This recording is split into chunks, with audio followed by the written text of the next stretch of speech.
everyone, and welcome back to the Calvin Tobin Show. I am your host, Calvin Tobin. Today we have a lot to talk about, so let's get right into it.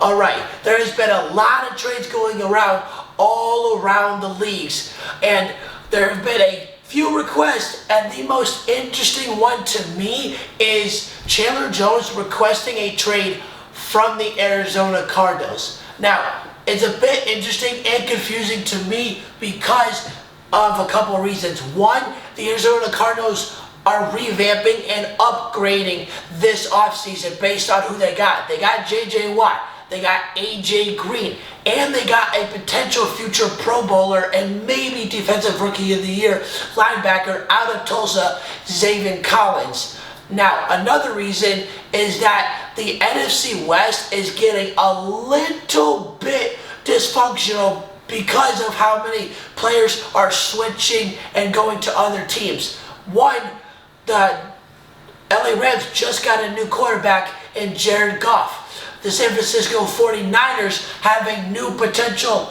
rookie quarterback that's going to maybe start game one, but it's probably going to go back and forth most likely all season between Trey Lance and Jimmy Garoppolo. And the Seattle Seahawks just got rid of one of their best linebackers and Shaquem Griffin and lost him to the Miami Dolphins. And the one reason I get to a certain extent on why possibly Chandler Jones requested that trade is because they went 8-8 and the Cardinals haven't made the playoffs since 2015. Those reasons I get to a certain extent, but because of how the NFC West is getting switched up and getting moved around, and based on how the teams are looking now, there's a huge chance that the Arizona Cardinals could be a playoff team come next year because Kyler Murray and DeAndre Hopkins are looking like the next dynamic duo to be unstoppable in this league. Now, another trade that is going on is that Bradley Beal is considering a requested trade from the Washington Wizards possibly before the NBA draft that comes Thursday night, July 29th at 8 p.m. Now, I totally get on why Bradley Beal wants to leave, but he does have 5 playoff appearances, but the Washington Wizards lose in the first round almost every single time that he has been to the playoffs. And the last couple of seasons, Bradley Beal has been putting the Wizards on his back. Now, Russell Westbrook last year did a phenomenal job as best as he could getting the Washington Wizards and helping Bradley Beal out and getting them to that play-in tournament. But with Bradley Beal putting the Wizards on his back, going 3 straight years of 25 plus points per game and back-to-back years of 30 points per game, I get that he might and probably definitely wants to go to a championship contender, or on a less likely term, if he's more satisfied, just a team that can consistently get to the playoffs and win in the playoffs, because Bradley Beal is not that type of player that asks much because he is one satisfied dude. But if Bradley Beal does end up getting that requested trade, it's most likely he wants to go to a championship contender team. Maybe the Bucks, maybe the Warriors, or the Lakers, or maybe helping out Damian Lillard if he wants to in Portland. But also, now another trade is the Padres have gotten a lot scarier because they got the #1 hitter in baseball today, and that is Adam Frazier from the Pittsburgh Pirates. And he is the best hitter because, one, he has the most play appearances with 428 and the most hits with 125 with a batting average of 324. Now you're thinking that he might have the highest batting average, but he actually doesn't, because Nick Castellanos and Vladimir Guerrero Jr. are the only 2 players that have a higher percentage than him with 326 and 329. Castellanos with 329 and Vladimir Guerrero Jr. with 326. Now, also, with Adam Frazier now going to the Padres, like I said before, the Padres have gotten a lot scarier because of how consistent of a hitter Adam Frazier is. And you also got Manny Machado and Fernando Tatis, who are both all-stars on the infield, and Fernando Tatis is hitting like a all-star like we've never seen before, even though we've seen multiple times of people hitting 30 home runs in a season, but no one has ever done it consistently like Fernando Tatis because he is a rare breed. But you also got Cronenworth and a lot of other players. And the San Diego Padres have a lethal pitching rotation.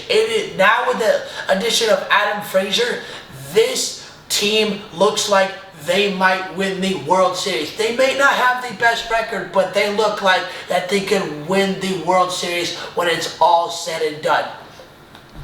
All right, now let's talk about a couple teams leaving a conference. If you haven't heard already, it's Texas and Oklahoma wanting to leave the Big 12 and get into the Southeastern Conference, the SEC, the best conference in the game today. Now, in my opinion, if Texas and Oklahoma end up getting into the SEC, in my opinion, I think two teams should leave. It shouldn't be where, like, if a team wants to get into a conference, if they want to switch a conference, then it just piles on and on and on if they're able to get into the conference. If I say if a team gets in, a team should come out. Now, if Texas and Oklahoma are possibly and may get in, the two teams that I think that should leave and go to a different conference is Kentucky and Vanderbilt, because they both have the lowest winning percentage in SEC history, conference history, because Vanderbilt has a .242 winning percentage, and the Kentucky Wildcats have a .315 winning percentage, and that is the lowest out of the 14 teams that are in the SEC. Now, how much different is this conference gonna look when and possibly if Oklahoma Sooners and the Texas Longhorns join the SEC? How much tougher is it going to be for the top teams like LSU, even though they had a bad year this year, like Florida, like Alabama, like Georgia, and a give or take situation with Auburn if they have a solid year? Because those teams, those four teams, are always the main teams to look at in that conference all year long, depending on how it goes. Now, how much different is that SEC championship going to look? Because Oklahoma is a constant scary team, because they're always winning the Big 12 Conference Championship. And if I'm not mistaken, they've won it 12 years in a row. And most of the time, Texas is their opponent. Now, with Texas, they won it a couple years ago, and Sam Ellinger, if you guys don't remember, Sam Ellinger had a funny comment about Texas being back because they won the conference championship a few years ago, which was a hilarious statement. But another thing about the Texas and Oklahoma Sooners is that there's a complete fact that they will no longer be in the conference come 2025, because they do not want to renew their contract in all media aspects of being Big 12 related. Now, with that, I say, man, the SEC conference is going to be on another level. I repeat, another level. And it is going to be the SEC and everybody else. And the SEC has been and always will be the best conference in Power 5 or college football history. Nobody, can outbeat them. The only reason that a couple other conferences, or at least the ACC, is relevant, or even possibly the Big 12 is relevant, is because of Oklahoma and Clemson and Florida State to a certain extent with the ACC. Well, we will definitely see when we see it. And if the Texas Longhorns and Oklahoma Sooners end up going to the SEC conference, can they stop Alabama from the consistency of whooping everybody's ass like they do every year? But Nick Saban and the Alabama Crimson Tide will be them. And last but not least, Aaron Rodgers is staying in Green Bay for one more season, and most likely, based on the info that has been going around the league, is that he'll play one more season with Green Bay and is most likely going to leave.